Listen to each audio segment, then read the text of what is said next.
বিসমিল্লাহির রহমানির রহিম। আজকের আলোচনায় ইলমুল বালাগা। আমরা এখন যে শাস্ত্র অধ্যয়ন শুরু করব সে শাস্ত্রের নাম ইলমুল বালাগা। বাংলায় এর নাম অলঙ্কার শাস্ত্র।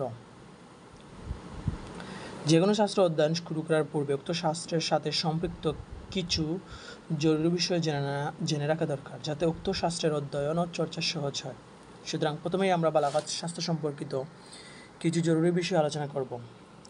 আরবি ভাষার সাথে বেশ কিছু শাস্ত্রের সম্পর্ক রয়েছে, এগুলোকে উলুমুল আরাবিয়া বলা হয়, যেমন ইলমুস সরফ, ইলমুন নাহু, ইলমুল ইমলা, ইলমুল আরুদ, ইলমুল বালাগা ইত্যাদি। ইলমুস সরফের সম্পর্ক হলো শব্দ কাঠামোর সঙ্গে, ইলমুল নাহু এর সম্পর্ক হলো বাক্য কাঠামোর সঙ্গে, ইলমুল ইমলা এর সম্পর্ক হলো হস্তলিপির সঙ্গে, ইলমুল আরুদ এর সম্পর্ক হলো কবিতা ও ছন্দের সঙ্গে, ইলমুল বালাগা এর সম্পর্ক হলো ভাব ও মর্মের সুন্দর ও সঠিক প্রকাশের সঙ্গে। ইলমুল বালাগা এর পরিচয়। ইলমুল বালাগা মূলত আল বায়ান, আল মাআনি ও আল বাদিয়া এ তিনটি বিষয়ের সমন্বয়ে গঠিত। এজন্য তাকে উলুমুল বালাগাও বলা হয়, অর্থাৎ বালাগা শাস্ত্রের তিনটি শাখার স্বতন্ত্র রূপ বিবেচনা করে উলুমুল বালাগা এবং তিনটি শাখার সম্মিলিত রূপ বিবেচনা করে ইলমুল বালাগা বলা হয়। সুতরাং আল বায়ান, আল মাআনি, আল বাদিয়া এই তিনটি বিষয়ের আলাদা আলাদা পরিচয় জানলে উলুমুল বালাগায়ের পরিচয় জানা হয়ে যাবে। তবে মৌলিকভাবে বলা যায় যে নিয়মাবলী অনুসরণ করলে মনের ভাব ও মর্ম শুদ্ধ ও বিশুদ্ধ ও সুন্দর ভাষায় স্থান, কাল ও পাত্রের উপযোগী রূপে প্রকাশ করা যায়, সেই নিয়মাবলী যেনাকে উলুমুল বা ইলমুল বালাগা বলে। এবার ইলমুল বালাগায়ের তিনটি শাখার আলাদা আলাদা পরিচয় পেশ করা যাক। ইলমুল মাআনি, যে সকল নিয়মকানুন অনুসরণ করলে শব্দ ও বাক্য তথা মানুষের যাবতীয় কথা মুক্তাদাল হাল অনুযায়ী হয়, অর্থাৎ স্থান, কাল ও পাত্রের চাহিদা অনুযায়ী হয়। এ শাস্ত্রের মৌলিক আলোচ্য বিষয় হলো বাক্য কত প্রকার এবং সেগুলোর উদ্দেশ্য কী কী, বাক্যের কোন অংশ অগ্রগামী এবং কোন অংশ পশ্চাৎবর্তী হবে, কোন অংশ উজ্জ্ব এবং কোন অংশ উক্ত হবে, কোন শব্দের মূল অর্থ কী এবং ব্যবহৃত অর্থ কী, তদ্রূপ দুই বাক্য কখন সংযুক্ত হবে, কখন বিযুক্ত হবে ইত্যাদি। ইলমুল বায়ান, যে সকল নিয়মকানুন অনুসরণ করলে একটি ভাব ও মর্মকে বিভিন্ন রূপে প্রকাশ করা যায়। অবশ্যই কোনো কোনো ক্ষেত্রে উদ্দিষ্ট অর্থটি স্পষ্ট হয়, আবার কোনো কোনো ক্ষেত্রে প্রচ্ছন্ন হয়। যেমন রাশেদ অতিথিপরায়ণ এই বাক্যে উদ্দিষ্ট অর্থটি স্পষ্ট। পক্ষান্তরে রাশেদের বাড়িতে দিনরাত রান্না হয় এ বাক্যে উদ্দিষ্ট অর্থটি প্রচ্ছন্ন। এ শাস্ত্রে উপমা ও রূপকার্থ ও ইঙ্গিতার্থ নিয়ে আলোচনা করা হয়। ইলমুল বাদিয়া, যে নিয়মকানুন অনুসরণ করলে মুক্তাদাল হাল অনুযায়ী কথিত কালামের শব্দগত অর্থগত সৌন্দর্য বৃদ্ধি পায়। বালাগাতের মূল উদ্দেশ্য হলো কালাম ও কথা মুক্তাদাল হাল অনুযায়ী হওয়া। কালামের শব্দগত ও অর্থগত সৌন্দর্য বৃদ্ধি করা হলো পার্শ্ব বিষয়। সুতরাং ইলমুল মাআনি ও ইলমুল বায়ান হলো মূল উদ্দেশ্য, আর ইলমুল বাদিয়া হলো পার্শ্ব উদ্দেশ্য।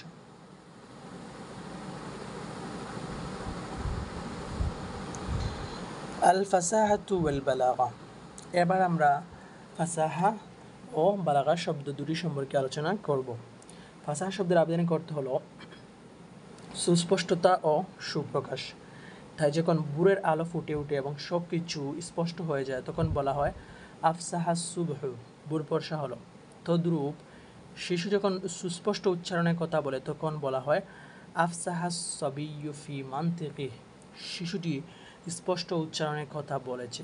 ইলমুল বালাগা বা অলঙ্কার শাস্ত্রের পরিভাষায় ফাসাহা শব্দটি কালিমা ও কালাম ও মুতাকাল্লিম এর ওয়াসফ বা বিশেষণ রূপে ব্যবহৃত হয় এবং বলা হয় কালিমা ফাসিহা বিশুদ্ধ শব্দ, কালাম ফাসিহ বিশুদ্ধ কথা, মুতাকাল্লিম ফাসিহ বিশুদ্ধ ভাষী। সুতরাং আমরা যথাক্রমে ফাসাহাতুল কালাম, ফাসাহাতুল কালিমা, ফাসাহাতুল মুতাকাল্লিম সম্পর্কে আলোচনা করব। ফাসাহাতুল কালিমা, ফাসাহাতুল কালিমা অর্থ তানাফুরুল হুরুফ, মুখালাফাতুল কিয়াস ও গারাবা এই তিনটি দোষ থেকে কোনো শব্দের মুক্ত হওয়া। সুতরাং ফাসাহাতুল কালিমা বুঝতে হলে তিনটি বিষয় আমাদের বুঝতে হবে।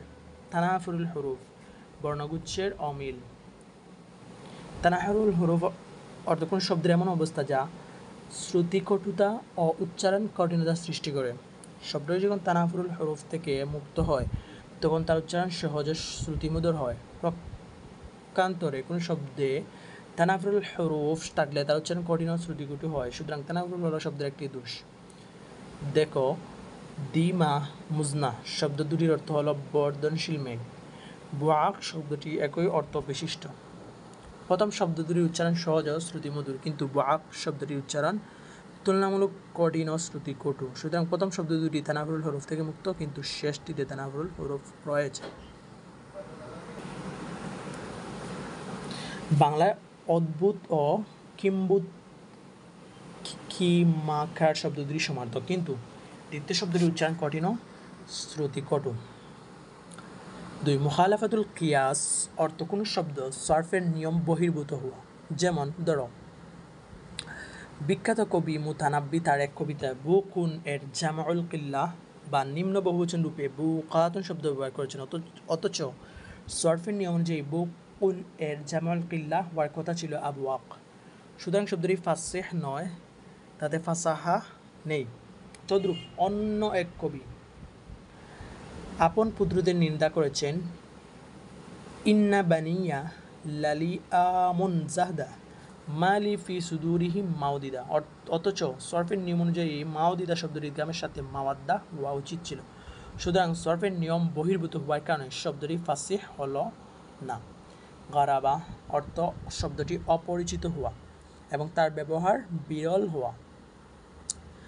যেমন তাকা ও ইজতামা শব্দ দুটি সমার্থক, কিন্তু ইজতামা শব্দটি যেমন বহুল ব্যবহৃত ও বোধগম্য, তাকা শব্দটি তেমন নয়। সুতরাং ইজতামা শব্দটি গারাবা থেকে মুক্ত হওয়ার কারণে ফাসিহ, কিন্তু তাকা শব্দটি গারাবা থাকার কারণে তা ফাসিহ নয়।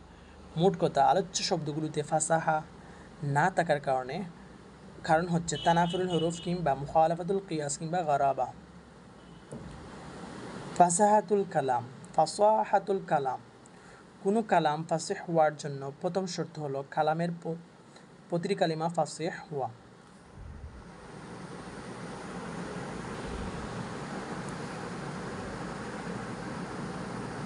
তাই মুবারাকুল ইসমি আগাজুল লাকাব কারিমুল জিরিশা শরীফুন নাসাব এ কালামে ফাসাহা নেই, কেননা এখানে একটি শব্দ ফাসিহ নয়। তবে কোন শব্দটি কি দোষে এখানে ফাসাহা বিহীন হয়েছে সেটা তোমরা খুঁজে বের করো।